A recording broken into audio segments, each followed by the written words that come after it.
Hay historias que sencillamente desafían toda lógica. Misterios que se quedan ahí, como cicatrices en el paisaje. Hoy nos vamos al norte de Canadá, a uno de los lugares más inhóspitos del planeta, para meternos de lleno en uno de los enigmas más extraños del siglo XX, la desaparición de un pueblo entero a orillas del lago Anjikuni. Y es que esta es la clave de todo el asunto. Las desapariciones, por desgracia, no eran nada nuevo para las comunidades indígenas de la zona. Pero lo que pasó en Anjikuni, eso fue otra historia. Hablamos de algo a una escala completamente diferente, algo que rompió todos los esquemas. Para poder entender la verdadera dimensión de este misterio, lo primero es viajar en el tiempo. Hay que ponerse en la piel de la gente que vivía allí. A principios del siglo XX, la vida para los inuit en esas tierras era, básicamente, una lucha diaria por sobrevivir en uno de los entornos más extremos que existen. Y no era solo el frío bestial o la oscuridad que duraba meses. Era el aislamiento, la falta de lo más básico, y sobre todo una marginación social que los dejaba totalmente vulnerables. La violencia, las desapariciones, eran tristemente el pan de cada día. Un problema que para el resto del país era como si no existiera. Este número refleja perfectamente esa desesperación. Fijaos, en un pueblo llamado Atahuascat, de solo 2.000 habitantes, más de 100 personas intentaron quitarse la vida en un solo año. La mayoría adolescentes. Esto nos da una idea de la falta de esperanza, del abandono, el caldo de cultivo perfecto para una tragedia. Bueno, pues en este contexto tan duro y tan olvidado es donde arranca nuestra historia. Y lo hace con un hombre que se va a dar de bruces con lo inexplicable. Un cazador de pieles llamado Joe Labelle. A ver, Labelle no era un novato. Conocía esa zona como la palma de su mano. Ya había estado en ese asentamiento otras veces y sabía que era un lugar lleno de vida, siempre con el ruido de los niños y los perros de trineo. Pero ese día de noviembre, con la que estaba cayendo, algo no cuadraba. Algo iba muy, muy mal. Intentemos ponernos en su piel. Él llega, helado, buscando el calor de una hoguera, y lo que encuentra es...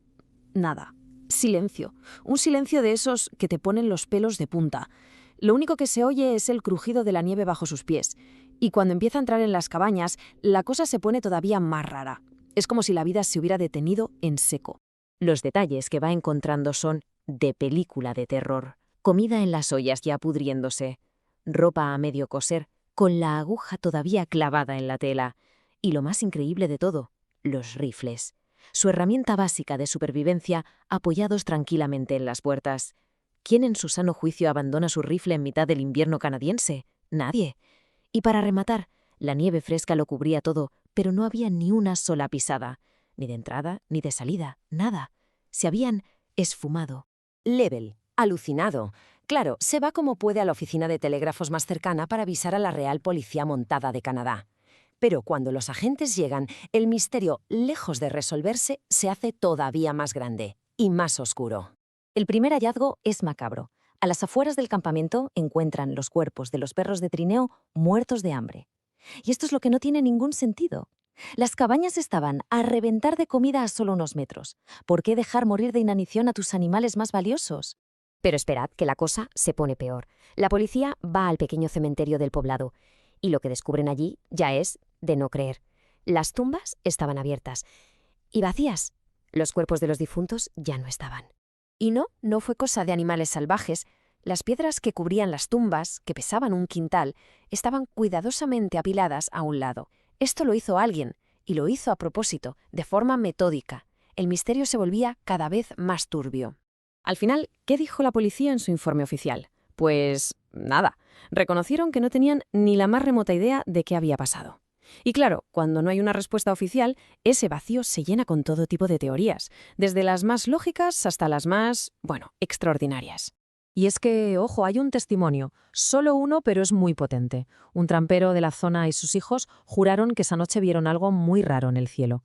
Y aseguraron que no era una aurora boreal, que de eso sabían un rato. No, era otra cosa. Una luz potente, alargada, que se movía a una velocidad imposible. Así que al final todo se resume en dos grandes versiones que chocan entre sí. Por un lado, la teoría de que pasó algo paranormal, puede que extraterrestre, que explicaría la luz y la desaparición instantánea de todo el mundo. Y por otro, la postura de los escépticos, que dicen que todo esto es un cuento, una leyenda urbana que se fue exagerando con el tiempo, y que incluso dudan de que un pueblo tan grande existiera en un sitio tan aislado. Sea como sea, la verdad es que la historia del lago Anjikuni ya es parte del folclore de Canadá. Es uno de esos relatos que se siguen contando al calor del fuego. una herida abierta que ha quedado para siempre en la memoria de la gente del norte.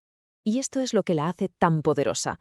Ha pasado casi un siglo y seguimos igual, sin una sola respuesta oficial. El destino de todos esos hombres, mujeres y niños de Anjikuni sigue siendo a día de hoy un misterio absoluto. Es como si se los hubiera tragado la tierra. Y esta última pregunta nos lleva de vuelta al principio.